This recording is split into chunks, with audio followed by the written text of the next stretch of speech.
Welcome back to the Deep Dive. Today is Friday, January 30th, 2026. And the future is officially here, or at least that's what the headlines are hinting at. It's supposed to be, right? And I want to start today by asking you and everyone listening to just do something for a second. Look at your hand, or, maybe your pocket, or the desk right in front of you. I see where you're going with this. Chances are you are within arm's reach of a very specific object, a glass rectangle. The ubiquitous black mirror. It's everywhere. Exactly. We're sitting here in early 2026, and the tech landscape, if you look at it objectively, it's incredible. Oh, it's mind-boggling. The devices you can buy off the shelf right now they're marvels. They really are. Think about what's out there. You've got the iPhone 17 Pro Max, you've got the Samsung Galaxy S25 Ultra, the Pixel 10. These things are absolute beasts. They're Ferraris. The processors in them are faster than the laptop I owned just 3 or 4 years ago. The cameras can practically see in the dark. And the screens are so bright, they almost feel like they're projecting light into your skull. Right. They're these beautiful, precision-engineered slabs of titanium and glass. But, and I know this is the point you're building to, they're also... They're boring. I'm just going to say it. They are incredibly boring. Okay, boring is a bit of a hot take for 2026. These are the pinnacles of human engineering. I stand by it. Think about it. Really think about it. Since 2007, since Steve Jobs walked onto that stage and held up the very first iPhone, what have we actually done? Well, we've refined a lot. We refined. We made the screen bigger. We made the scrolling smoother. We added, 3, 4, 5 camera lenses now. But the fundamental verb hasn't changed. You hold it, you poke it with your finger, you scroll. You're talking about the interaction model, the fundamental way we talk to our machines. I am. It's what the sources for today's deep dive are calling an evolutionary trap. We are perfecting a cage. We spend, on average, 7 hours a day staring at these little rectangles, hunting for dopamine, tapping icons. It's a Skinner box. It really is. We're the rats pressing a lever for a little pellet of social validation. Exactly. And that is the perfect jumping off point for today. Because there's a rumor, actually, it's more than a rumor now. It's more like a manifesto disguised as a tweet that suggests this entire era of the glass rectangle is about to face a serious challenge. Or at least there's one very wealthy, very ambitious man who wants it to end. We are talking about the potential Starlink phone. And even calling it a phone feels like an insult to the concept. It really does. That's like calling a Tesla a horseless carriage. Yes, it technically describes what it replaces, but it completely fails to describe what it is. So this whole story, unsurprisingly, broke on X. Someone asked Elon Musk about the possibility of integrating a phone directly with the Starlink satellite network. And his reply, I have it right here. It wasn't a simple yes or no, it was a blueprint. You have to read the quote, because every single word in this tweet is doing some incredibly heavy lifting. Okay, here it is. He said, not out of the question at some point. It would be a very different device than current phones, optimized purely for running max performance watt neural nets. And that's the key. That's the whole show right there. Optimized purely for running max performance watt neural nets. Right. That phrase. That is the death knell of the App Store. That is the sentence we need to spend the next, hour and a half unpacking. Because to me, and probably to a lot of people listening, it just sounds like techno-babble, max performance per watt neural nets. My brain just translates that to a really fast phone. Yeah. But you're saying it's much more than that. It is infinitely more than that. To really get why that sentence is so important, we have to take a tiny step back and look at how every computer you've ever owned actually works. Everything from your first Game Boy to the iPhone 17 in your pocket. Okay, let's do it. Computer Science 101. So for the last 40, maybe 50 years, we've lived in the era of what's called general-purpose computing. You have a CPU, a central processing unit, and you can think of it as a very, very obedient soldier. Yeah. Give it an explicit line-by-line instruction, and it follows that instruction perfectly. Input leads to output. If this, then that. Exactly. It's deterministic. If you tap the little Instagram icon, the code tells the CPU, Step 1, open this application. Step 2, load these specific assets. Step 3, display this feed. It's a rigid logic chain. Right. I command, it obeys. Simple. But a neural net, which is the architecture behind all modern artificial intelligence, it just doesn't work that way at all. It's not executing a list of hard-coded instructions from a programmer. It is performing what's called inference. Okay, you have to define inference for us in this context, because usually when I infer something, I'm just guessing why my partner's mad at me. That is actually a fantastic analogy. It's very close. Inference is, well, it's like a Highly educated, extremely mathematical guess based on massive, massive amounts of training data. It's probabilistic, not deterministic. Meaning it's about likelihoods, not certainties. Precisely.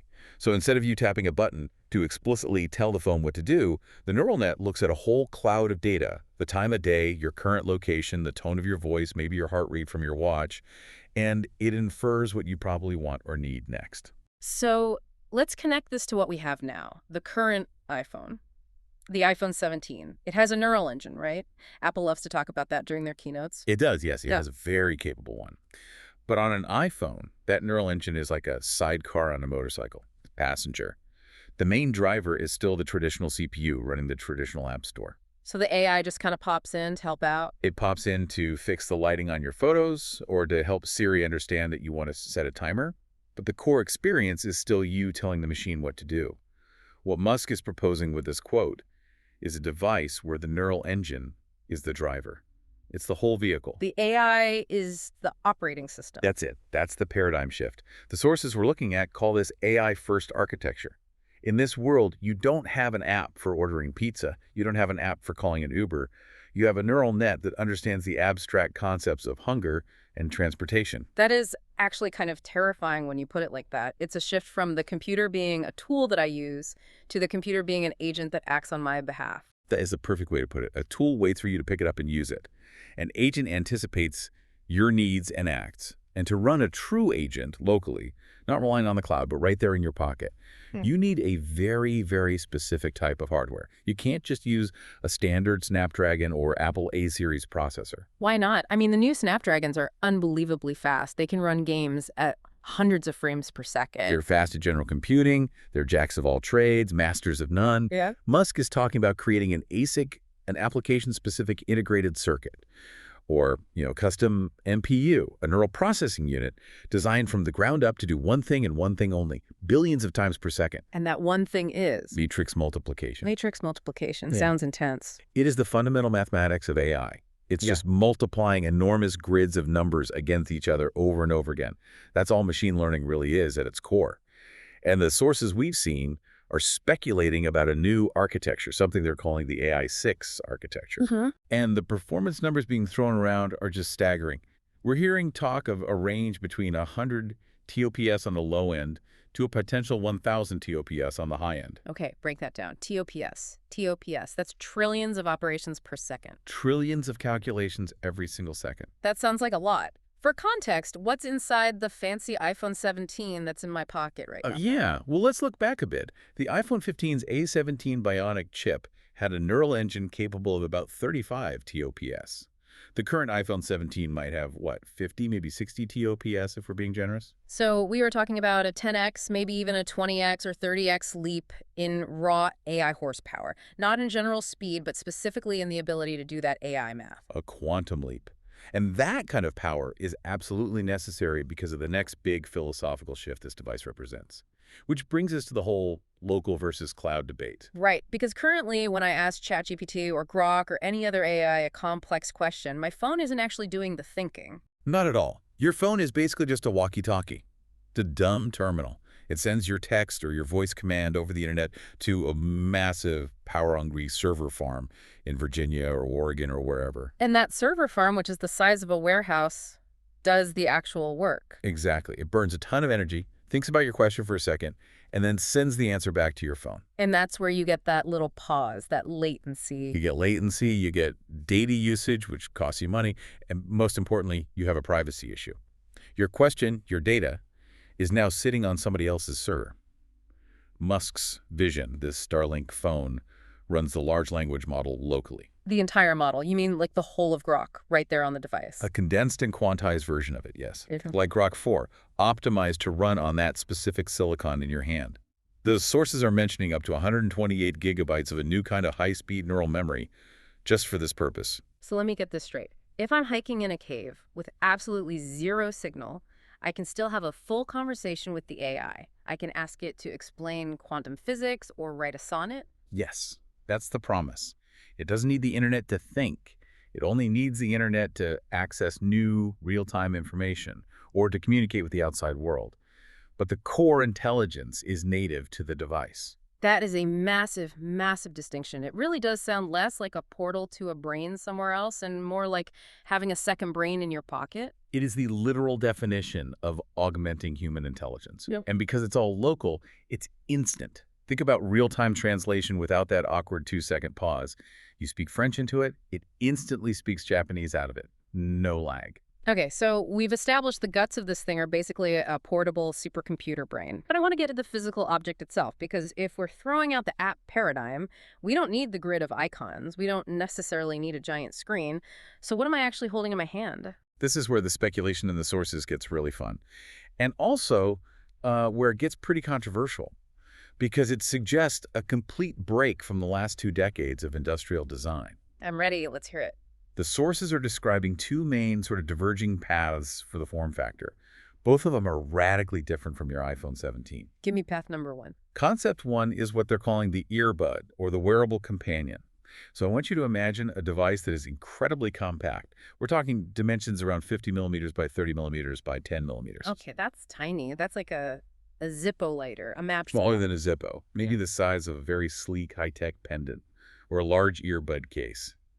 The source describes it as being very ergonomic, weighing under 50 grams. Yeah. The idea is you might wear it on a chain around your neck or clip it to your shirt like a Star Trek communicator badge. Or just keep it in your coin pocket Mm-hmm. and screen on this version. There isn't one, it's non-existent. Or, at most, a tiny little LED strip to show you battery life or signal status.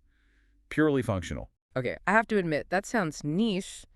That immediately reminds me of things like the AI pin that, came out a few years ago and kind of flopped because it was just too awkward to use. That's a very fair comparison. But the argument is that those devices flopped for 2 reasons.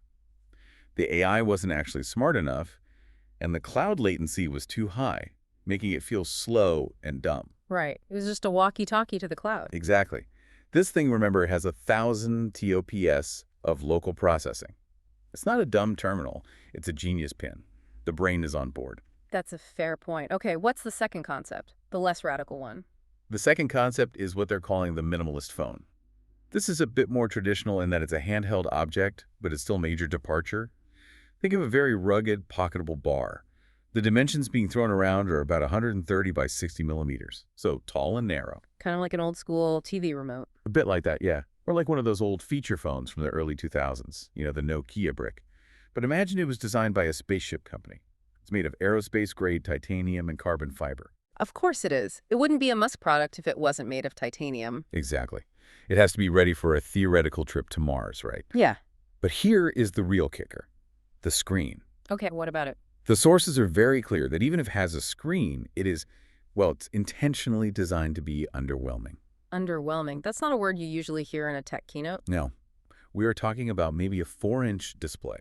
4 inches. Wow. We haven't seen a screen that small on a flagship device since, the iPhone 5S. That's tiny. And it gets worse. From a modern perspective, it might be an e-ink display. E-ink, like on a Kindle, black and white and slow. Exactly. Or if it is a color OLED display, the sources are adamant that it will be capped at a 30 hertz refresh rate. Whoa, whoa, whoa. Stop right there. 30 hertz. 30 hertz? I'm sorry, my gamer friends. And frankly, anyone who's used a modern phone is probably having an aneurysm right now. The industry standard in 2026 is 120 hertz, pushing 144 hertz.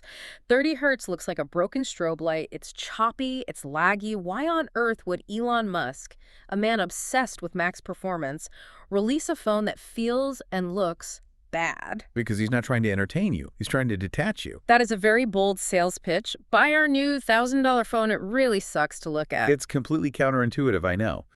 But think about why we love 120 hertz screens. That buttery smoothness, the vibrant colors, the fluid animations, that's a form of biohacking. It triggers a dopamine response in your brain. It feels good to scroll. It literally keeps your finger on the glass. It's the slot machine mechanic, the sensory feedback loop that keeps you pulling the lever. It is exactly that.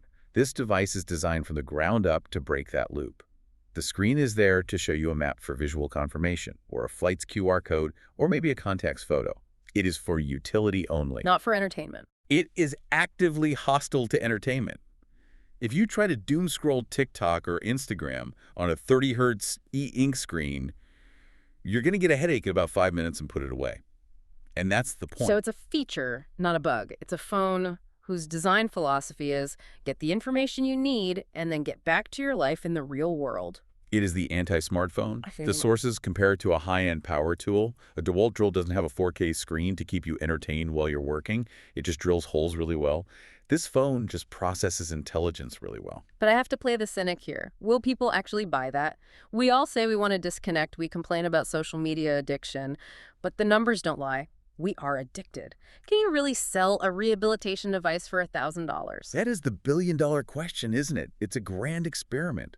Are we addicted to the constant stream of information and connection? Or are we addicted to the glowing screen itself?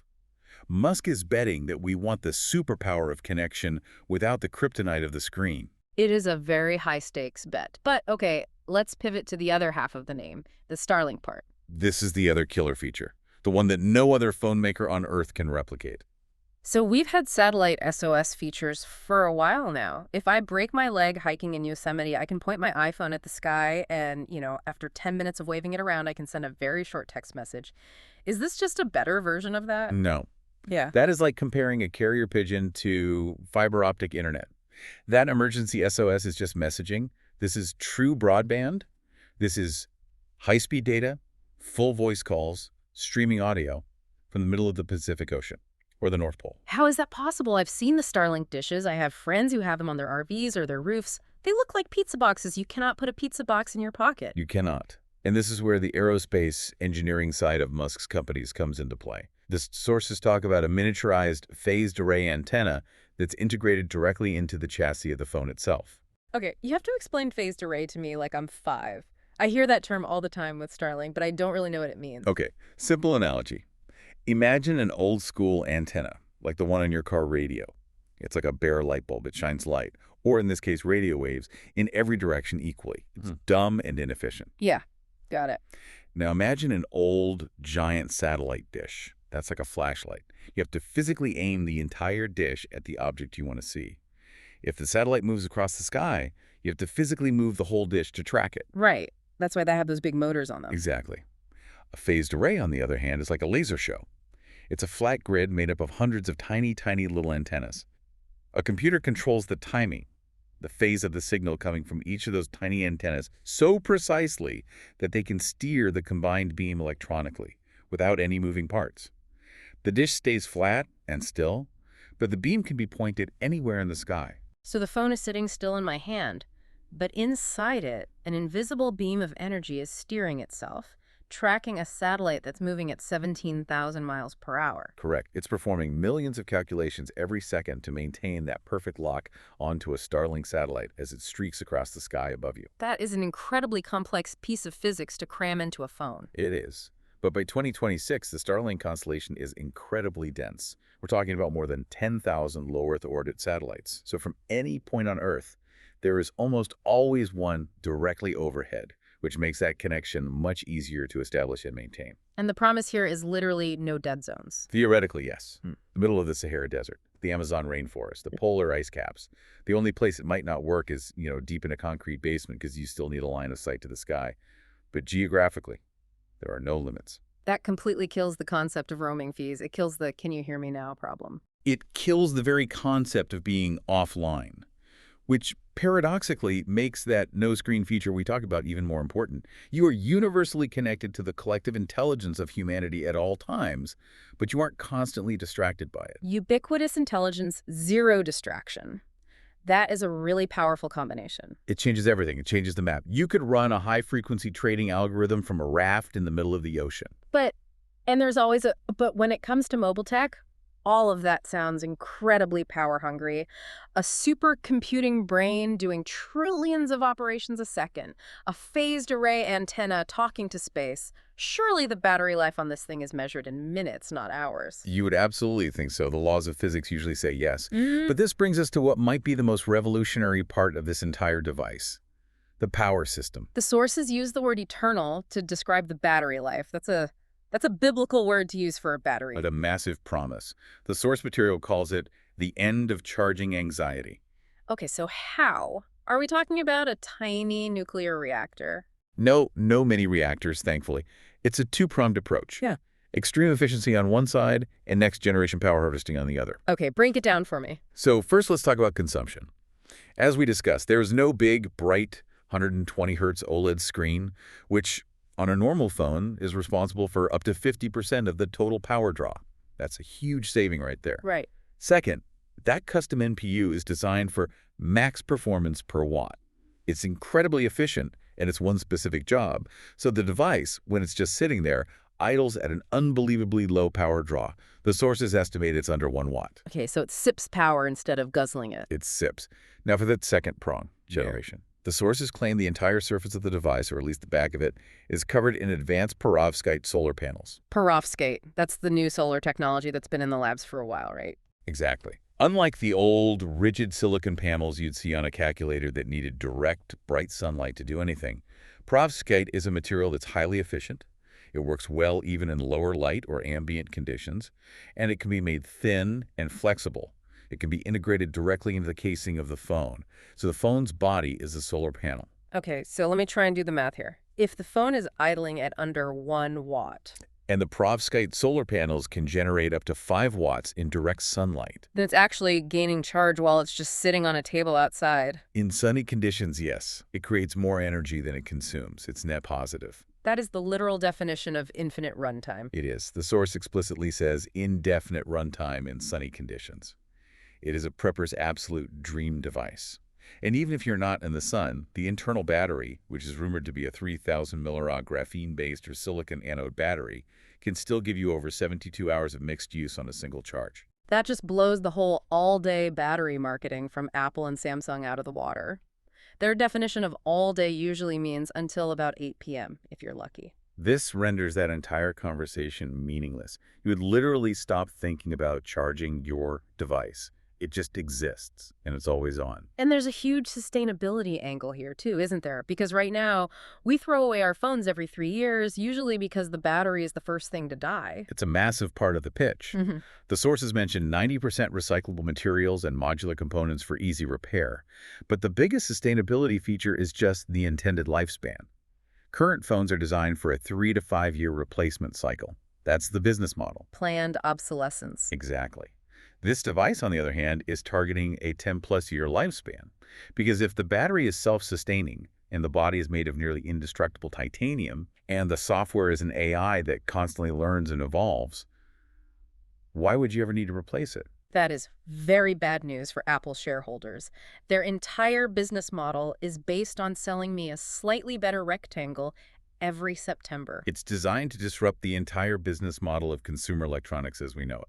Okay, so we have this solar-powered, satellite-connected super brain, but now we have to talk about the elephant in the room, or rather, the lack of an elephant, the user interface. Right. How do you drive this thing? If I can't tap an app icon, how do I order a pizza? How do I check my email? How do I, do anything? This is the move to what the sources call a voice-first design. You talk to it. Like in the movie Her with Joaquin Phoenix. Very much like that. It relies on extremely advanced natural language processing. So you don't use rigid commands like, Siri, set a timer for 10 minutes. You talk to it like you would talk to a human personal assistant. Hey, fling my pizza tonight. Can you get my usual order delivered to the office in about an hour? And it just handles the back end. It figures out which pizza place, my order, the payment. Yes. In the background, it interfaces with the APIs of Domino's or your local pizza place. You never see the app. The AI operates the app layer for you. It navigates the digital bureaucracy of the world so you don't have to. But talking to your phone in public it's still kind of awkward. I don't want to be that person on the bus shouting, read me my latest emails. That's a completely valid concern. And that's why the audio output and input systems are supposedly revolutionized as well. For output, we're talking about things like bone conduction audio or binaural audio. Tone conduction. That's where it sends vibrations through your jawbone directly to your inner ear, right? Yes. So it completely bypasses your eardrum. It feels like the voice is just appearing inside your head. It's totally private. No one around you can hear it. And for input, the microphones are supposedly sensitive enough to clearly pick up sub-vocalization. Sub-vocalization, you mean whispering? Barely even whispering. Just mouthing the words with a tiny amount of breath. The AI is powerful enough to reconstruct the speech from those minimal muscle movements. That starts to feel almost telepathic. That is absolutely the goal, to create a high bandwidth, zero-friction communication channel between the human mind and the AI. There was a really cool concept mentioned in the notes about something called AR audio. Can you explain that? Because usually when we talk about AR, we think of visual overlays like the Vision Pro goggles. This is one of my favorite ideas in the whole concept. Visual AR puts a digital layer over what you see. Audio AR puts a digital layer over what you hear. So imagine you're hiking a new trail. You don't have to keep pulling out a phone to look at a map. Right. The device knows where you are, and it just whispers to you via bone conduction. In about 200 feet, the trailhead for the summit will be on your left. And that large peak you see in the distance is Mount Rainier. Wow, that's incredible. It keeps your eyes up and on the world around you. Exactly. It narrates reality for you rather than replacing it with a screen. It enhances your presence in the world instead of stealing it away. What about security? If I'm talking to my phone about everything, my banking, my health records, my private thoughts, that voice data is the most sensitive data imaginable. Security has to be paramount, and the sources say it is. We're talking about AI-driven biometric security. It's not just a password. It recognizes your unique voice patterns continuously. So it's not just a single login, it's a constant passive authentication. If someone else picks it up and tries to talk to it, it knows instantly that it's not you. And the notes even mention something about gait analysis. Yes. It has accelerometers inside. It learns the unique rhythm of your walk. It knows when it's in your pocket versus someone else's. It's another layer of passive security. That is just wild. And the connection itself is encrypted. Quantum secure encryption, Yeah. sent over those satellite links. The idea is to create a digital Fort Knox in your pocket. Because if you're going to trust an AI with your entire digital life, you have to be able to trust the vault that it lives in. This all sounds incredibly utopian, but we have to bring it back to the real world. Let's look at the battlefield. It's 2026. The giants of the industry are not sleeping. As we said, we have the iPhone 17 Pro Max, the Samsung Galaxy S25 Ultra, the Google Pixel 10 Pro XL, the Oppo Find X9 Pro, the Vivo X300 Pro. These are the incumbents. And they are incredibly formidable. They have trillions of dollars in market cap and R&D behind them. So how does the Starlink phone in either of its forms actually stack up against, say, a brand new Vivo X300 Pro? Well, this is the interesting part. If you compare them spec for spec on the traditional metrics that we've used for the last 15 years, the Starlink phone loses. It loses. It gets demolished Basically. badly. The Vivo has a 200 megapixel camera with a 10x optical periscope zoom lens. The Starlink phone has a single 12 megapixel sensor, which is mostly there for utility tasks like object recognition or scanning QR codes. So it forfeits the entire Instagram crowd right off the bat. Completely. The Vivo has a dazzling 3000 nit 144 hertz OLED screen. The Starlink phone has, as we discussed, a deliberately utilitarian display. So if your goal is to edit 8K video for your YouTube channel or play competitive mobile games at high frame rates, the Starlink phone is completely and utterly useless to you.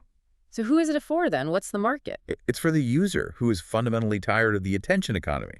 The entire business model of the competitors is fighting for your eyeballs. They want you to stare at them for as many hours as possible. Musk's device is what the sources call a category creator. It's not trying to be a better smartphone. It is trying to be a post-smartphone. It's that evolutionary trap idea again. Apple and Samsung are just building a more comfortable, more beautiful trap. Musk is trying to chew his leg off and walk away. That is a very graphic image, but it's incredibly accurate. Apple is selling you an entertainment device that also communicates. Musk wants to sell you a communication and intelligence device that actively discourages entertainment. They're not even playing the same sport. Okay, let's talk about the broader societal implications of that. This is the part of the deep dive where we get a little more philosophical. Let's do it. It's the most important part. We mentioned that stat at the beginning of the show. The average daily screen time for an adult is currently around 7 hours. That is just a frightening number. It's almost a third of our entire lives. It's a full-time job. We're all working a full-time job for the algorithm, and the only payment we get is little bursts of dopamine. And the stated goal of the Starlink phone is to reduce this number to under 1 hour per day. Just think about the potential mental health impact of that. A massive reduction in digital eye strain. A reduction in the anxiety that comes from the constant barrage of visual notifications. A reduction in social isolation. If everyone at the dinner table has a Starlink phone, nobody is secretly looking down at a screen under the table. They are present. They are looking at each other. It fosters mindfulness by removing the alternative. It forces mindfulness. You have no choice but to engage with the real world because the digital world on your device is intentionally boring to look at. What about from a learning perspective? A lot of people who listen to this are what we'd call learners. How does this device help them? I think it's a superpower for learners. It enables rapid knowledge acquisition. Yeah. If you have a complex question, you ask the AI and you get an instant synthesized answer without the distraction. You don't go to Google something and then see a notification badge on Instagram and get pulled down a rabbit hole for an hour. It removes the friction between curiosity and understanding. Perfectly said. It's pure knowledge transfer. And then there's the other huge societal impact we touched on, global equity. The connectivity piece. It's huge. Something like 30% of the world's population is still completely unconnected to the internet. If, and I know this is a very big if, this device can be made affordable, it could solve the digital divide overnight. If Armor in rural Ethiopia could suddenly have the same access to global intelligence and markets as a stockbroker on Wall Street. That's the whole age of abundance idea that you see in some of the source material. Intelligence becomes like air available everywhere to everyone all the time. Precisely. The great equalizer. But why have I have to be in the devil's advocate again? This sounds perfect. It sounds too perfect. What's the catch? What are the real-world hurdles? Why don't we have this in our hands today? And there's some very, very significant reality checks here. The sources are very clear that this is not a victory lap. This is an uphill battle. Okay, let's list them out. What's hurdle number one? First and foremost, spectrum regulations. This is the boring but absolutely deadly one. Just because the technology works doesn't mean governments will allow it. The idea of beaming data directly to handheld devices in every single country on Earth completely bypasses the local telecom infrastructure. That is a political and economic minefield. Right. Governments like to have control over their internet. They like to have a kill switch. And they takes that away. It does. And the local telecom monopolies, who make billions from their current control, will lobby with everything they have to stop this from being approved. Yeah. Okay, that's a big one. What's the second hurdle? Physics. Just raw physics. We talked about that miniaturized phased array antenna. Shrinking that down to a phone form factor without it overheating or consuming a disastrous amount of power is an immense engineering challenge. It's not easy to beat the laws of thermodynamics. It is not. And dealing with the heat generated by a 1000 TOPS processor and a satellite uplink in a tiny sealed device with no fan, that is a nightmare for thermal engineers. What's hurdle number three? Cost. The current estimate is somewhere between $800 and $1,000 per unit. That is flagship phone pricing. Will people be willing to pay that much for a phone that, by design, doesn't have a great screen or a great camera? That brings us to the fourth hurdle, which is adoption. It's the cultural problem. Will people actually give up TikTok and high-resolution screens? That's the grand cultural gamble. Have we as a society reached a point of screen fatigue where we're ready to leave the Skinner box, or are we just too comfortable inside it? And finally, there's the timeline. Musk's quote was not out of the question at some point. That is very far from a product launch announcement. It is. The most optimistic timeline we've seen in the sources for a functional prototype is 2028. A commercial release would be after that. So we have at least a few more years to wait. So we've covered a tremendous amount of ground here. We've gone from a single tweet to a potential revolution in computing. We really have. If we try to synthesize all of this, it feels like we're looking at three foundational pillars for this new category of device. I think that's a great way to look at it. The first pillar is global connectivity. The Starlink constellation ensures you are never isolated, never alone, never without information. The second pillar is infinite power. The combination of solar harvesting and extreme efficiency means the device, in theory, never dies. It removes charging from your list of daily anxieties. And the third, and most important, pillar is AI intelligence.